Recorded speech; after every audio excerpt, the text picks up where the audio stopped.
மு. செல்வராணி, மாநில தலைவர், தமிழ்நாடு அரசு மருத்துவ ஆய்வக நிபுணர் சங்கம். 2/11/2025 நடத்தப்பட்ட மாநில செயற்குழு முடிவின்படி தமிழகத்தில் உள்ள அனைத்து மருத்துவக் கல்லூரி மருத்துவமனைகள், தாலுகா மருத்துவமனைகளில் உள்ள காலி பணியிடங்களை போர்க்கால அடிப்படையில் விரைந்து MRB மருத்துவ தேர்வாணையம் மூலமாக நிரப்பிட வேண்டும். பதவி உயர்வு, கிரேட் 1 பதவி உயர்வு என்பது ஒரு முழுமையாக நடைபெறவில்லை. அதை முழுமையாக நடத்திட வேண்டும். அடுத்த கட்ட பதவி உயர்வுக்கான நடைமுறைகளை நடத்திட வேண்டும். எங்களுடைய பெயர் மாற்றம் உள்ளிட்ட ஒரு 20 அம்ச கோரிக்கையை முன்னிறுத்தி பலகட்ட பேச்சுவார்த்தைகளுக்கு துறை இயக்குநர்களிடம் கடிதம் கொடுத்தும் கடந்த 4.5 வருடங்களாக எவ்வித முன்னேற்றம் இல்லாமல் கிடப்பில் போடப்பட்டுள்ளது. நாங்கள் விரும்பி ஏற்றுக்கொண்ட முதல்வர், எங்களுடைய முதல்வர், மக்கள் நல்வாழ்வுத்துறை அமைச்சர் எங்களுடைய கோரிக்கைகளை செவிசாய்த்து ஒரு துறை இயக்குநர்களை கட்டமைத்து ஒரு பேச்சுவார்த்தை நடத்தி அதன் மூலம் தீர்வு காண்பார் என்ற அடிப்படையில் நம்பிக்கையோடு காத்திருந்தோம். கொரோனா காலத்தில் எங்களுடைய பணியை இந்த ஊடகத்திற்கு நாங்கள் சொல்லி தெரிய வேண்டியதில்லை. இந்தியாவிலேயே தமிழகம் சிறப்பாக கொரோனாவை கையாண்டிருக்கிறது என்றால் அதில் ஆய்வக நிபுணரின் பணி எண்ணிலடங்கா பணி என்பதை நீங்கள் அனைவரும் உணர்ப்பீர்கள். அதே நேரத்தில் இன்னைக்கு மாற்று உறுப்பு அறுவை சிகிச்சை முதல் கொண்டு புற்றுநோய்க்கு கண்டுபிடிப்பதன் முதல் கொண்டு அனைத்தும் ஆய்வகத்தை தான் சேரும். அப்படிப்பட்ட முக்கியமான துறைகளில், மருத்துவத்துறையில் உள்ள முக்கியமான பிரிவில் இன்று காலி பணியிடம் என்பது நாளுக்கு நாள் அதிகப்படுத்திக் கொண்டிருக்கிறது. 2019க்கு பிறகு மருத்துவ தேர்வாணையம் மூலம் எந்த பணியிடமும் காலமுறை ஊதியத்தில் நிரப்பப்படவில்லை. கிரேடு 3 இருந்து வந்திருக்க ஒரு சில பணியிடங்கள் மட்டுமே அங்க கிரேடு 2க்கு ஃபில்அப் பண்ணிருக்காங்க. நாங்க கேட்பது இன்றைக்கு உள்ள மருத்துவ மாணவர்களின் எண்ணிக்கை அடிப்படையும் மருத்துவமனைகளில் உள்ள படுக்கைகளின் எண்ணிக்கை அடிப்படையிலும் ஆய்வக நுட்பங்கள் எண்ணிக்கையை அதிகப்படுத்த வேண்டும். காலி பணியிடங்களை உடனடியாக விரைந்து நடத்தப்பட வேண்டும். எங்களுடைய மாணவர்களுக்கு விடுதி வசதியும் இன்டர்ன்ஷிப் பீரியட்ல ஸ்டைஃபனும் கொடுக்கணும்னு நாங்க வலியுறுத்திட்டு இருக்கிறோம். அதே மாதிரி மக்கள் நலனுக்காக ஒரு 24 மணி நேரம் ஆய்வகம் நாங்க அரசாங்கம் கொண்டு வந்திருக்கு. அந்த இடத்தில் சுழற்சி முறையில் பணியாற்றுவதற்கு தேவையான எண்ணிக்கையில் ஆய்வக நுட்புணர் இருக்கணும். இந்த மாநகராட்சியில் ஆய்வக நுட்புணர்கள் அவங்க நிலை என்னன்னே தெரியல. நிலை 1 என்ன, நிலை 2 தெரியாம மொட்டையாக ஆய்வக நுட்புணர் என்ற நிலை உள்ளது. அதை மாற்றி அவர்களுக்கு நிலை 1 பதவி உயர்வு வழங்க வேண்டும். அவர்களுக்கு கிடைக்க வேண்டிய பதவி உயர்வும் காலமும் கிடைக்கணும். அதே போல இன்னைக்கு துணை முதல்வரோட பகுதி ராயப்பேட்டை, அங்க ஒரு மருத்துவமனை சிறப்பாக பணியாற்றி இருக்கு. ஆயிரக்கணக்கான புற்றுநோய் நோயாளிகள் தினந்தோறும் ஆய்வக பரிசோதனைக்கு வர்றாங்க. அங்க காலி பணியிடம் மிகப்பெரிய பணி அழுத்தத்தை அந்த ஆய்வக நுட்பவர்களுக்கு உருவாக்கி உள்ளது. அதே போல தாலுகா மருத்துவமனைகளும் இன்னைக்கு மாவட்டங்களின் எண்ணிக்கை அதிகப்படுத்தி இருக்கு. ஆனா மாவட்ட தலைமை மருத்துவமனைகளில ஒரு ஆய்வக நுட்புணர், 2 ஆய்வக நுட்புணர்களை வைத்துக் கொண்டு 24 மணி நேரமும் வேலை வாங்குகின்ற சூழல் இன்றைக்கு ஏற்பட்டுள்ளது. இதற்கெல்லாம் நாங்க ஒரு பேச்சுவார்த்தையில கூப்பிடுங்கன்னா இன்னைக்கு வரைக்கும் எந்த பேச்சுவார்த்தையும் எட்டப்படவில்லை என்பதை ஒட்டிதான் இந்த பேரணி. இதே நீடித்தால் அரசாங்கம் கூப்பிட்டு பேசணும். இதுல துணை முதல்வரோட தொகுதி உச்சகட்டத்தில் இருக்கு. அவங்களோட தொகுதியில தான் இன்னைக்கு மருத்துவமனை சீர்கட்டு இருக்கு. 18 மணி நேரம் தொடர்ந்து வேலை செய்ய அந்த இயக்குனர் வற்புறுத்திட்டு இருக்காங்க.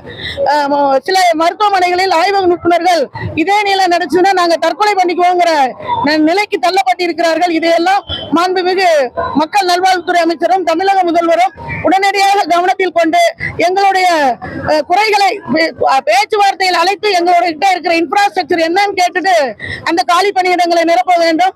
இளைய மாணவர்களை வைத்துக் கொண்டுதான் இன்னைக்கு நிறைய ஆய்வகங்கள் செயல்பட்டு கொண்டிருக்கு. அப்படிப்பட்ட மாணவர்களுக்கு விடுதி வசதியும் அவர்களுக்கு இன்டர்ன்ஷிப் பீரியட் ஸ்டைஃபனையும் கொடுக்க வேண்டும் என நாங்க கேட்டுக்கிறோம். இன்னைக்கு திருச்சி மாவட்டத்தில் பாத்தீங்கன்னா ஸ்ரீரங்கம் அம்மா தொகுதி GH ஒன்று இருக்கு. அந்த GHல அத்தனை மல்டி ஸ்பெஷாலிட்டி ஹாஸ்பிட்டல் இருக்கிற அத்தனை மருத்துவ வசதிகளும் 24 மணி நேரத்தில் செய்யணும்னு அந்த மருத்துவ அலுவலர்கள் அங்க இருக்கிற ஆய்வக நுட்பங்களை துன்புறுத்தி வருகிறார்கள். இந்த நிலையெல்லாம் நீடிக்கணும்னா அங்க ஆய்வக நுட்ப பணியிடங்கள் நிரப்பப்பட வேண்டும் என்பதை மாண்புமிகு தமிழக முதல்வர் அவர்களுக்கும் மக்கள் நல்வாழ்வுத்துறை அமைச்சர் அவர்களுக்கும் துறை செயலர் அவர்களுக்கும் மிகுந்த கவனத்தோடு இதை கையாண்டு பேச்சுவார்த்தை மூலம் எங்களுடைய மிகப்பெரிய குறைகளை எல்லாம் நிவர்த்தி செய்யணும்னு கேட்டுக்கிறோம். மு. செல்வராணி, மாநில தலைவர், தமிழ்நாடு அரசு மருத்துவ ஆய்வக நிபுணர் சங்கம்.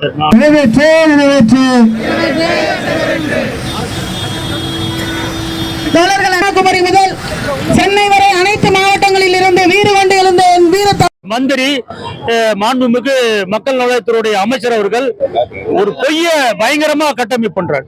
பொய்ய சொல்றார்.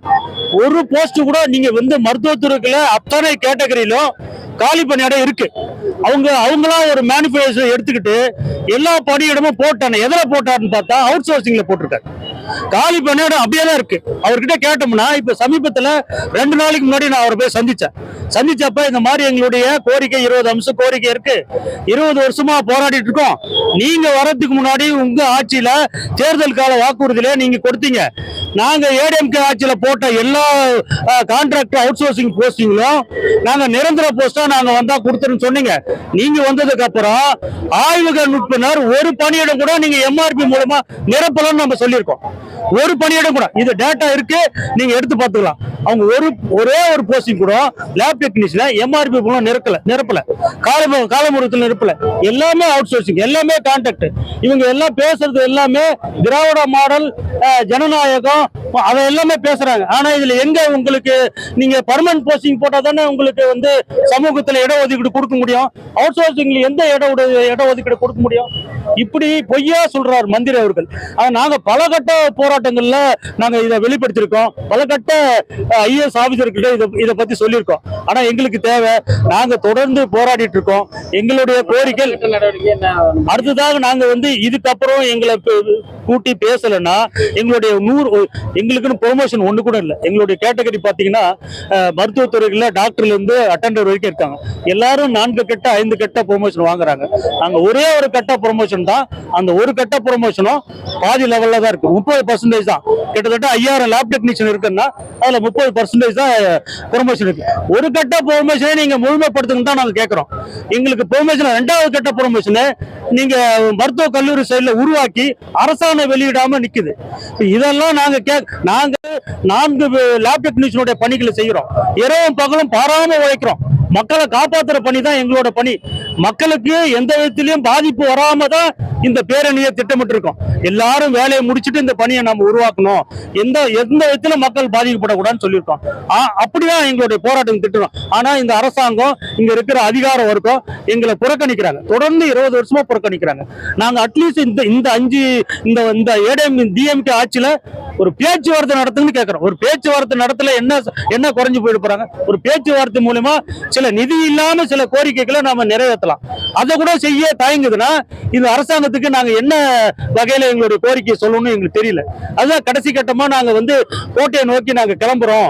ஒருவேளை உங்களால முடிஞ்சா நீங்க அரெஸ்ட் பண்ணி எங்களை உள்ள வைங்க, பாத்துக்கலாம் அப்படின்னு நம்ம சொல்லியிருக்கோம். ஆனாலும் நாம வந்து இதுக்கப்புறமும் கூட்டு பேசலன்னா அடுத்த கட்ட நாங்க எங்களுடைய செயற்குழுவை கூட்டி அடுத்தடுத்த போராட்டங்களை நாங்க திட்டமிடுவோம். இது வேலை நிறுத்தம் வரைக்கும் நாங்க போறதுக்கு தயாராயிட்டு இருக்கோம். எங்களுடைய தோழர்கள் பாத்தீங்கன்னா தமிழ்நாட்டில் உள்ள அத்தனை மாவட்டங்கள்ல இருந்து வந்திருக்காங்க. குறிப்பா பெண்கள் 90% வந்திருக்காங்க.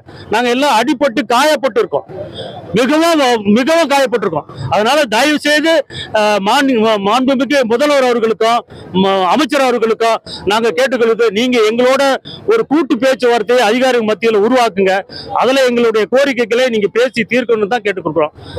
மாநில பொதுச்செயலாளர், தமிழ்நாடு அரசு மருத்துவ ஆய்வு உறுப்பினர் சங்கம், ஏழுமலை.